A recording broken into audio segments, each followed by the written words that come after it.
Hey, Shalom Akim. First and foremost, give all praise and glory unto Yahweh, Ba'ashim Yahushai, Ba'ashim Rachak with us. Double honors unto the elders of Apostle Millstone, the elders of Great Millstone Intercourse. Peace and blessings unto the hopeful elect, the sincere servants of Yahweh, Ba'ashim Yahushai, serve him in truth and sincerity. Yes, on the brother Chayaba from Z-Man's Plaintables camp. Come back with another lesson to his spirit. Yes, this lesson be based off of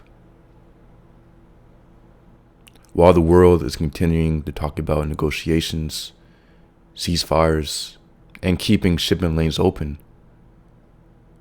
Hormuz, so on and so forth.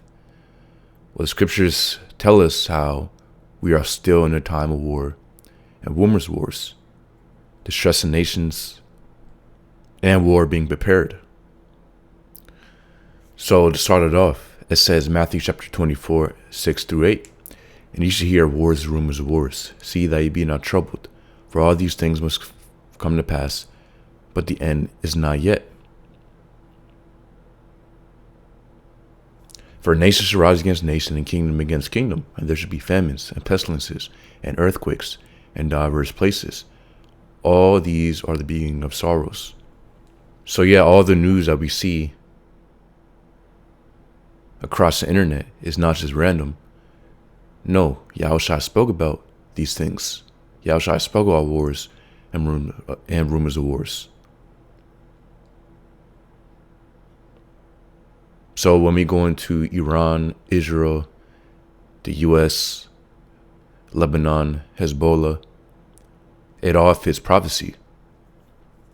Let's go ahead and get that word for wars within the Greek. So the Greek word is polemos. It says, a war, a fight, a battle, a dispute, a strife, a quarrel. So it says warfare. So we are in those times of war. Getting the word for rumor within the Greek, rumors. It says akoe. It says a sense of hearing, hearsay, report, or rumor. So a lot of reports on war, of course. So that's what we're getting. So of course, all the articles we're seeing right now are going into wars and rumors wars. But we're not at the final point where War 3 is about to kick off. We're still waiting for the implementation of the Mark of the Beast. Until that happens, War 3 won't happen. We understand that the implementation of the Mark of the Beast is very, very close. But once again, Yahushua told us not to be troubled. Obviously, we still have to watch according to prophecy. So getting to the article, it says Vance hails a very good day of U.S.-Iran negotiations. It says U.S. Vice President says Tehran agreed to admit UN nuclear inspectors and that progress was made in talks to end the Israel-Hezbollah fighting in southern Lebanon. So it says, here's the latest. Nuclear monitoring. U.S. Vice President J.D. Vance touted a very, very good day of negotiations Sunday between the U.S. and Iran and denied that bombastic statements from President Donald Trump upended negotiations. Iran has agreed to admit nuclear monitors into the country, Vance added. So when getting other articles, talks are being made for a ceasefire deal. So while all this is happening, ceasefire deals in basically all these talks between these other nations of peace, what the other side is that war is still being brewed up. Let's get 1 Thessalonians chapter 5 and 3. It says, for when they shall say peace and safety, the sudden destruction cometh upon them, as shall fell upon a woman with child, and they shall not escape. So peace talk or ceasefire deals does not mean that peace is coming. The scripture right here says peace and safety.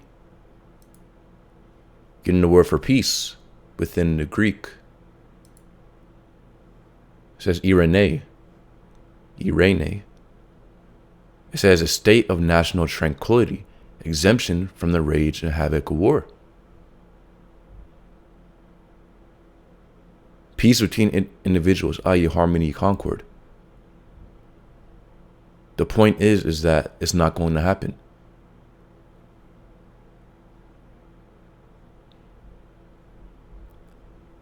So that's the key point. Exemption from the rage and havoc of war. So what, ceasefire deals, peace being made, it's not going to happen. It says, and safety. The Greek word is asphal aya. It says firmness, stability, certainty that the war won't happen. That's what they're saying. Undoubted truth, security from enemies and danger, safety. So to read it again, it says, for when they shall say peace and safety, then sudden destruction cometh upon them. So even though they say peace and safety, war won't happen. The conflict between these other nations will stop. As it says, then sudden destruction cometh upon them. So we already know what to expect.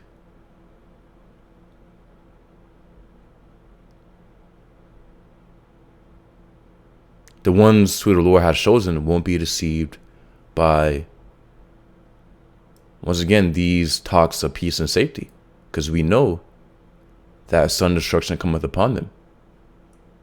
The point is that what Yahweh Bashim Yeshua has spoken will not stop.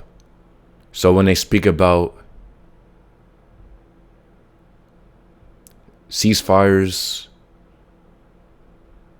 a roadmap to peace, keeping Hormuz open, all of that is the language of peace and safety. The prophecy already says that sudden destruction is coming. Hence, we know what to expect. It says Joel chapter 3 and 9. Proclaim ye this among the Gentiles, prepare war, wake up the mighty men, let all the men of war draw near, let them come up. Be your plowshares and the swords, and your pruning hooks and the spears. Let the weak say, I am strong. So even while they negotiate, America, Iran, Israel, so on and so forth, war is still being prepared. Just because we see talks of peace and ceasefires does not mean that war being prepared is going to stop. No, war is still being prepared.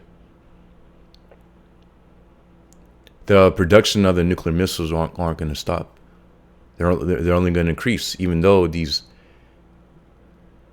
talks of peace are happening. Getting that word for prepare within Hebrew. Hebrew word is kodash, meaning to consecrate, sanctify. It says prepare, dedicate, be hallowed. So war is being dedicated and prepared. It says Luke 21:25. Start at verse 25. It says, and there should be signs in the sun and in the moon and in the stars, and upon the earth distress of nations, with perplexity, the sea and the waves roaring. Men's hearts failing them for fear, and looking after those things which are coming on the earth, for the powers of heaven shall be shaken. And then they shall see the Son of Man coming in a cloud with power and great glory. And when these things begin to come to pass, then look up and lift up your heads, for your redemption draweth nigh. So the point is that right now the world is in a state of distress, and it's going to continue to get worse. What it says with perplexity. Getting that word for perplexity, the Greek word is aporia, or it says aporia. A state of quandary. So, it says a state of uncertainty, confusion, or difficulty in deciding what to do. In a situation in which a person feels perplexed or trapped between choices. So, we clearly see that among these other nations. A state of uncertainty and confusion. Constant talks, meetings of what they're going to do. It says, or difficulty in deciding what to do.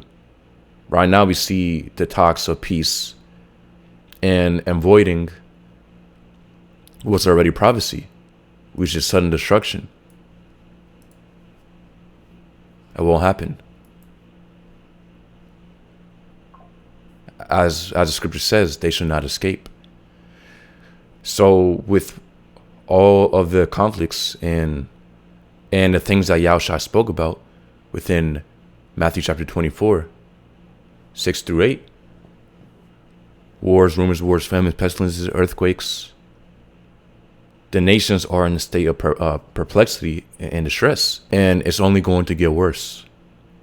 So Yahushua says, in red letter, Yahushua is saying this, and when these things begin to come to pass, and look up and lift up your heads, for your redemption draweth nigh. This isn't for our panic. The heathen are in a state of panic. We have these words as comfort. The elect of the nation of Israel will have these words of comfort. The prophecies, what's already written concerning the deliverance and protection of the nation of Israel. And what's already written, we already know what's going to come to pass, which is the Lord protecting his elect. And what? It says redemption draweth nigh. So we know what to expect. The Lord has already given us a prophecy. So what we're seeing and looking up to the scriptures, we're measuring the times. It's for what? Linking these things up to the scriptures. We're measuring the times that we are in. So that's the point. Matthew chapter 24 shows us why we are seeing these wars, rumors, wars. It's already prophesied. So we're not ignorant of it. We read 1 Thessalonians chapter 5, going into peace and safety. So just because we see peace and safety does not mean that it's actually coming. It does not mean that it's actually coming. Sudden destruction is coming, as scripture says. We read Joel chapter 3 and Luke chapter 21. So even though peace and all these diplomatic talks are happening, war is still being prepared. While the nations are in a state of perplexity and distress. Once again, these things will only increase. So these articles are just small links, but what the foundation is what's already written in the scriptures. We pull certain things out of these articles to link what's already prophesied. So once again, the foundation is what's already written. So we bring it out, of course. So Lord's Zoe brothers out there edified. Yahweh Bashim Yahshai Bashpikakurash Brakathom. Shalom.